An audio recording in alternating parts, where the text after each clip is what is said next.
Près de la moitié du territoire québécois est couvert d'arbres anciens et de jeunes pousses, formant un manteau vivant. Depuis des millénaires, ces étendues sont à la fois trésors écologiques et piliers pour les communautés humaines.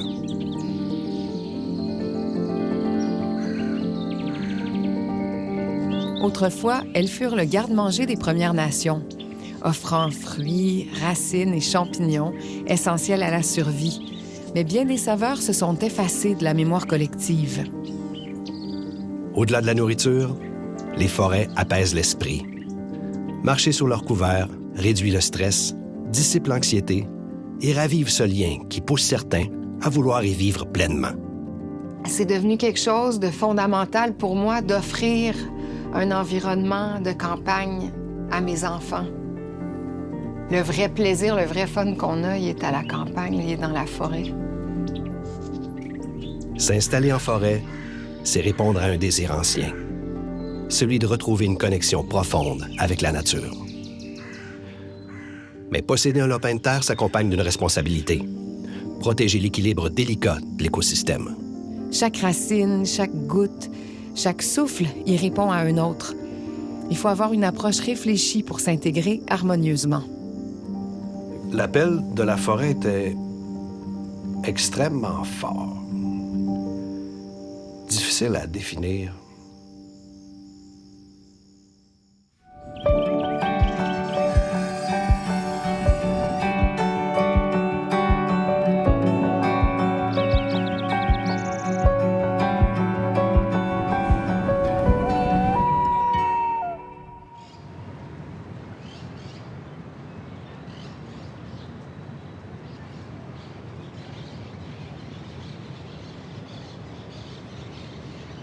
Les enfants, voulez-vous venir voir dans les jouets?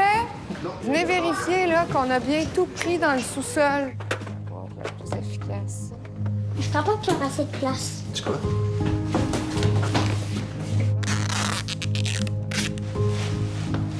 On était à Montréal. On a été 10 ans dans une maison qu'on a rénovée au complet. On a eu les bébés à Montréal. Puis quand Céleste avait 1 an, on a trouvé à la campagne la petite maison au bord de l'eau. Il y avait des souris dedans. Oui, pendant ce temps-là, on a dessiné l'autre. Parce qu'on voulait faire une auberge. Puis, en pandémie, on est allé vivre là pour vrai. On a tellement été heureux, là. Parce qu'on a goûté à quelque chose en pandémie qu'on pensait pas qu'il était possible. Tu sais, on a été catapultés dans une maison qu'on a dessinée puis qui venait juste d'être livrée là, sur le terrain. Tu sais, nous, on était tout d'un coup, là... Dans un petit cocon de Dans un bien-être. petit paradis avec les enfants qui étaient tout petits, qui jouaient dans la boue, puis dans le sable, puis dans l'eau. Puis là, on a décidé d'être raisonnable, de se rapprocher de la job, de s'en venir ici, à Saint-Hilaire. Fait qu'on a acheté, on a tout rénové. On est parti d'une vieille maison, puis on a fait une maison flambant neuve. Bon. Mais on s'est rendu compte au fil du temps qu'il nous manquait quelque chose. Puis ce qui nous manque, ben, c'est d'être dans la forêt. C'est devenu quelque chose d'essentiel, là. Puis c'est là où on se sent bien. Je pense que notre cœur est là-bas. On remplit la remorque, puis on y va.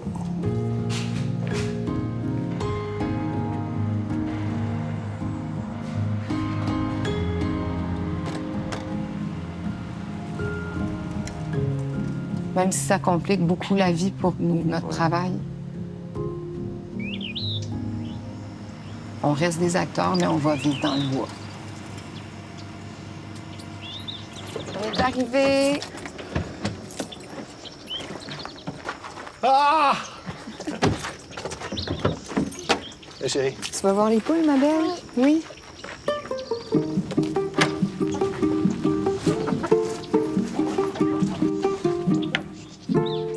La blanche, c'est Sonic, elle pond des œufs bleus. La rouge et noire, c'est Pierrette. Céleste, elle connaît ses poules. La brune, c'est Caramel. Eh boy, OK. Aïe, aïe. OK, on y va.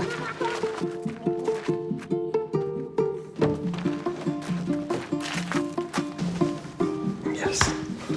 On l'a fait. On est là.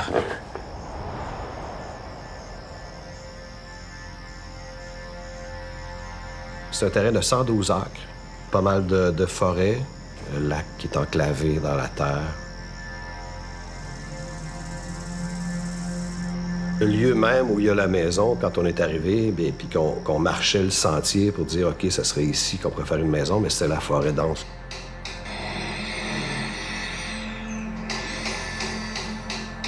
On a eu vraiment beaucoup de fun à préparer ça. La genèse de l'histoire. Quand on s'est rencontrés au théâtre. François a dit « ça va me prendre un bois. Je vais avoir besoin d'un bois. » Puis moi, à ce moment-là, j'étais très, très urbaine. Mais j'ai dit quand même « Chérie, on va te trouver un bois. Il va être magnifique. » Je suis probablement un gars de bois. Ben, tu sais, j'ai comme un rapport un peu maladif à l'outillage. Comme ça. C'est un petit peu pathétique, mon affaire. J'adore l'outillage.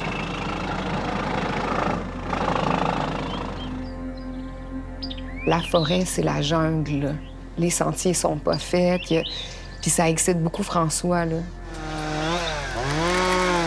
Tu sais, je me suis dit, OK, je suis dans la forêt, ça va me permettre d'acheter d'autres outils qui vont me permettre de l'exploiter, puis de la travailler, puis de travailler le sol. Ici, il y a un tracteur, il y a une petite pelle mécanique. Mon outil préféré, c'est le moulet assis, là. Ça va être un acteur principal dans les prochains mois. Je veux fabriquer du mobilier. Cuisine extérieure. Mais tu sais, tout ça encore, ça reste. On est au niveau du brainstorm. Vivre avec la forêt demande de comprendre ses cycles et ses lois invisibles. Même une coupe légère laisse une trace, parfois imperceptible, mais profonde dans l'équilibre du milieu.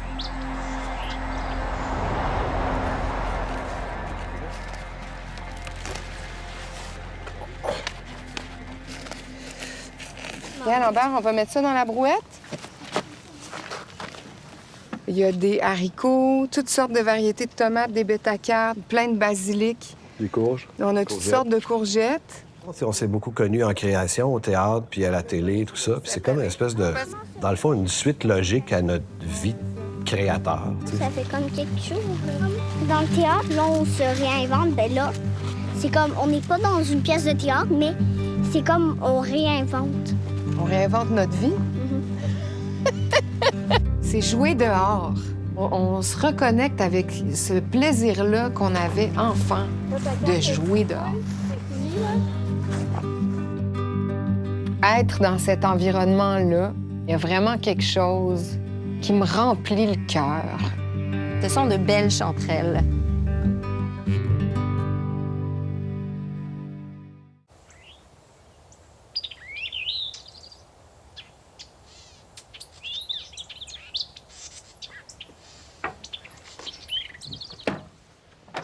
Ce matin, et là, j'attends ma grande sœur Marie-Véronique. Ma sœur a développé une passion pour les champignons. Elle est vraiment extraordinaire, elle est super bonne.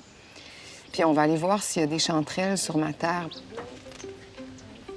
Allô? Allô? Ça va bien? Oui. Ah, t'as amené ton petit panier? Allô? Les forêts regorgent de nourriture oubliée. Les redécouvrir, c'est renouer avec un savoir ancien et redécouvrir les saveurs d'une alimentation enracinée dans le territoire. Parce que là, ils disent qu'il y a 8 sortes de chanterelles. Oui, mais celle qu'on trouve le plus souvent, là, c'est les chanterelles communes. La chanterelle, c'est un champignon qui est facile à identifier. J'en ai cueilli beaucoup, mais ça a quand même pris presque 2 ans avant que j'en fasse manger à ma famille. Puis on les mangeait pas tant que j'étais pas complètement sûre. Mais la chanterelle est facile à reconnaître. Cet après-midi, on attend Joanie et Philippe. C'est des amis qui viennent nous aider à explorer la forêt. Puis je vais leur préparer une petite pizza aux chanterelles. Fait que j'espère qu'on va en trouver. Pas de pression. Avant de manger les chanterelles qu'on croit avoir trouvées, il faut être sûr à 200 % que c'est pas un clitocybe lumineux qui pousse sur les souches d'arbres, les pieds rattachés en grappe. Puis celui-là, il est très toxique, donc c'est vraiment dangereux.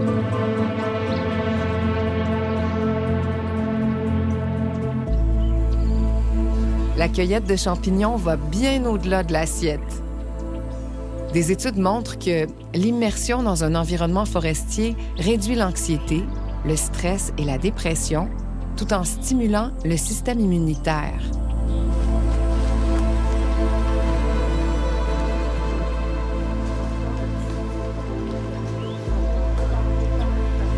J'en vois un, là. On va aller voir. Ouais, il est beau. Mais jaune, Ouais. je sais pas. Jaune, avec des taches, regarde. Non, lui, il a un gros pied. Regarde s'il est beau. C'est une amanite, tu mouches Ça ça. a l'air vraiment extraterrestre, là. C'est super toxique. Bien, super toxique, c'est toxique. Oui. Mais je Ça se pensais qu'il mange fallait pas. même pas y toucher. Contrairement à ce qu'on pense, c'est pas dangereux de toucher un champignon toxique. L'important, c'est de pas le manger. Ouais, ben là, je l'ai cueilli pour qu'on le regarde, là, mais sinon, je le cueillerais même pas. C'est ça, tu le laisserais en Ouais. place. Attends, on peut même le remettre. Il est beau avec ses petites taches, là. Ouais. Là, on a une très bonne écologie pour trouver des chanterelles. Elles poussent où il y a des résineux. Là! Ben là, on a C'est une une belle belle talle. talle, ça, là. OK. La façon de reconnaître la chanterelle, c'est qu'on peut reconnaître les plis qui descendent du chapeau au pied. C'est son odeur douce, fruitée, puis sa couleur orange aussi. C'est des beaux plis. Je vais le sentir. La chanterelle a vraiment une odeur particulière. Ah oui, ça sent presque la pêche. Abricot, pêche, C'est ça. fruité. Oh, wow, elle est belle, celle-là. Ce sont de belles chanterelles. Celles-là, on les prend pas parce qu'elles sont trop petites. C'est quand même important d'en laisser un petit peu. Mais tu sais, mettons ça, la semaine prochaine, ça va avoir profité. Oui, là. ben oui, elles vont OK. être beaucoup plus grosses. Certaines espèces de champignons sont un festin, d'autres, un danger. L'identification à 200 % est une règle d'or. C'est indispensable pour éviter les intoxications.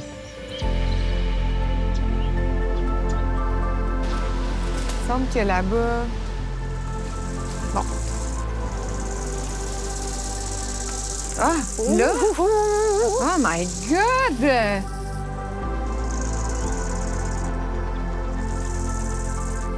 Wow! Qui sont super belles. Être dans cet environnement-là, il y a vraiment quelque chose qui me remplit le cœur.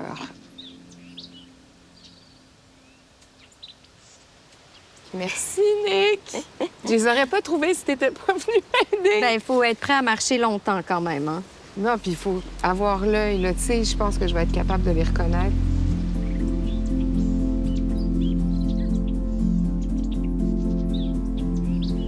Veux-tu de la tisane? Oui, s'il te plaît, chérie.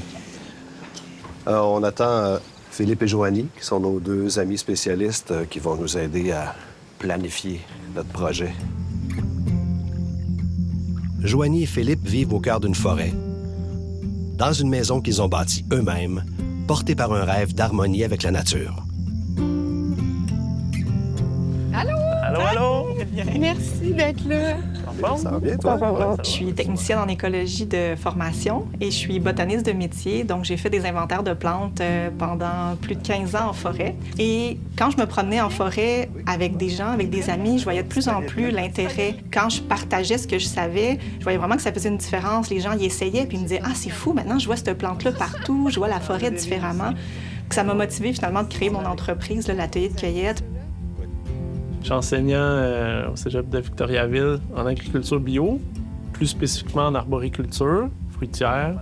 Donc, qu'est-ce qui est taille des arbres, des arbustes, l'implantation, la multiplication. Là. Puis dans mon cours d'agroforesterie, ben j'ai une portion où j'enseigne vraiment comme l'aménagement forestier, puis la foresterie, faire l'abattage d'arbres de façon sécuritaire, aménager la forêt, puis un peu tout ce qui touche à ça. Fait.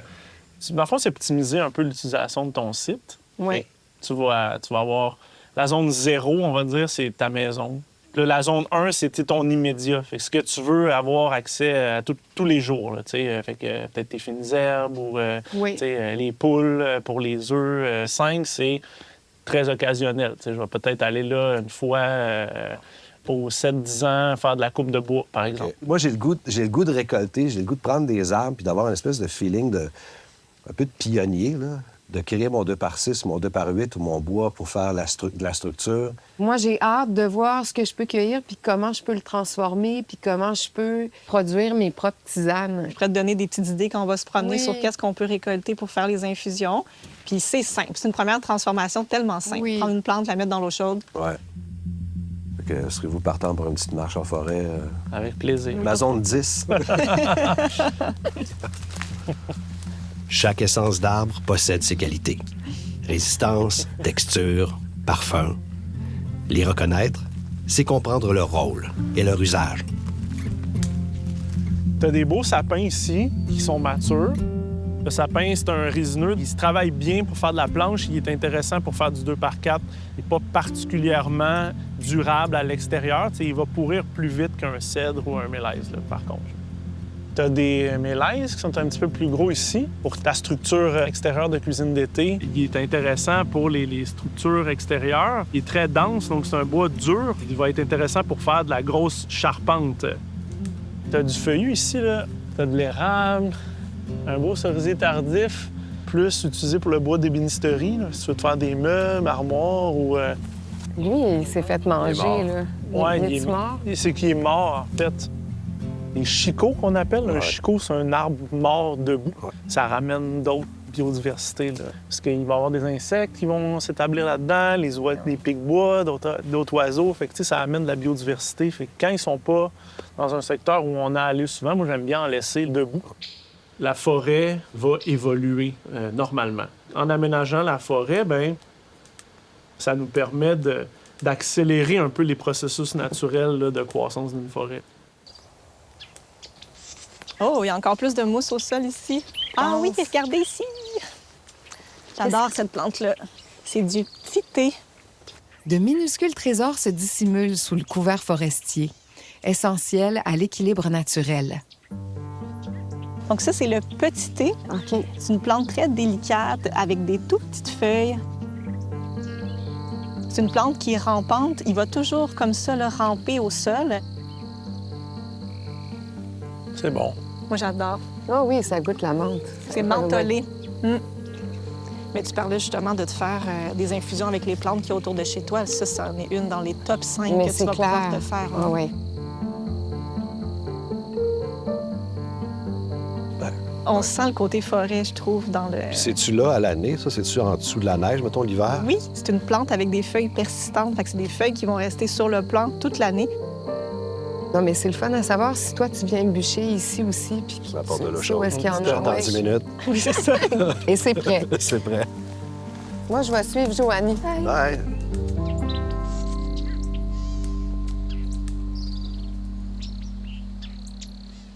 Quand je regarde Bénédicte puis François venir faire leur projet, je suis quand même contente parce que je me dis on n'est pas les seuls fous à avoir fait quelque chose comme ça, d'être parti de un peu de rien, de partir même dans une région on connaissait pas beaucoup.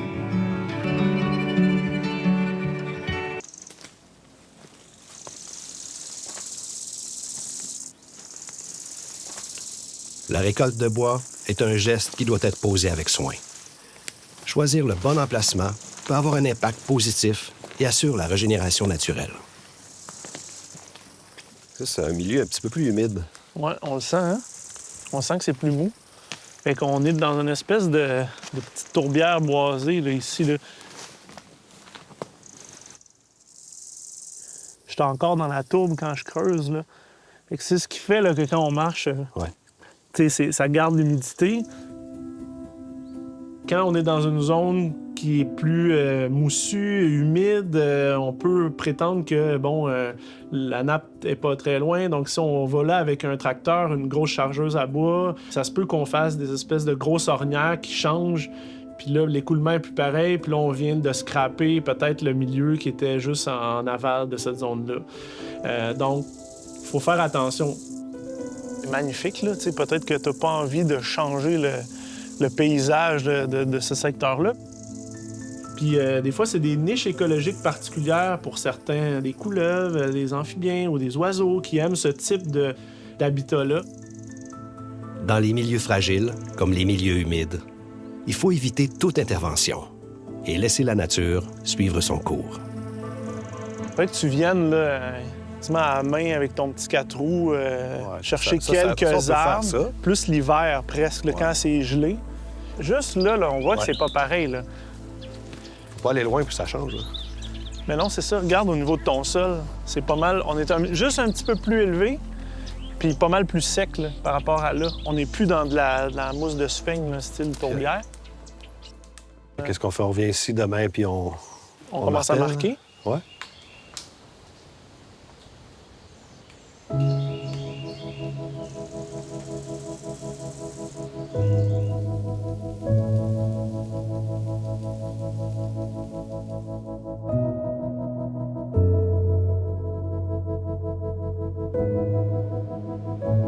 Êtes-vous prêts pour Ben la oui. pizza? Très près.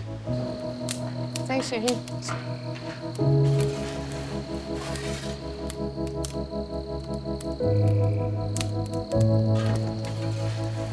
On a cueilli des chanterelles ce matin. Spécialement Incroyable. pour vous. Merci! Merci. Merci. Pour le beau souper. Merci pour votre accueil. C'est vraiment le fun. Ah, bon appétit. Bon appétit. Tu sais, c'est fou comment tu vas marcher dans ton boisé dans le jour, t'es bien, tu fais la même trail en plein milieu de la nuit. Ça, c'est l'inconnu, ça nous fait peur. Oups, petit craquement, qu'est-ce qui se passe? Ouais. Tu sais, on est Il y a des ça animaux aussi. diurnes, là. On a Ouais. besoin de voir. Dès qu'on commence à mieux connaître la forêt qui nous entoure, à savoir un peu nommer les choses, à quoi elles servent, lesquelles on peut toucher, lesquelles c'est moins une bonne idée de le faire, etc., bien, ça change toute cette relation-là de peur qu'on peut avoir avec la forêt. Tu sais, plus on connaît, moins on a peur, en fait. La peur de se perdre en forêt, Oui. qui est comme véhiculée. Il y a la peur aussi de s'intoxiquer avec les plantes qu'on peut cueillir. Mais la règle d'or pour ça, c'est qu'il faut que tu sois complètement certain. Ouais. Comme là, on a vu aujourd'hui le petit thé, tu sais, ben wow, maintenant tu sais il est où, tu sais quoi en faire. C'est déjà ça qui est dans ton bagage. Fait qu'après, t'en ajoutes tranquillement, tu sais, comme ça. Puis un jour, on va avoir tout mangé notre forêt. Parce que vous avez quand même un beau grand garde-manger, fait que ça, Ouais. t'en as pour un bout de François quand même. Ouais.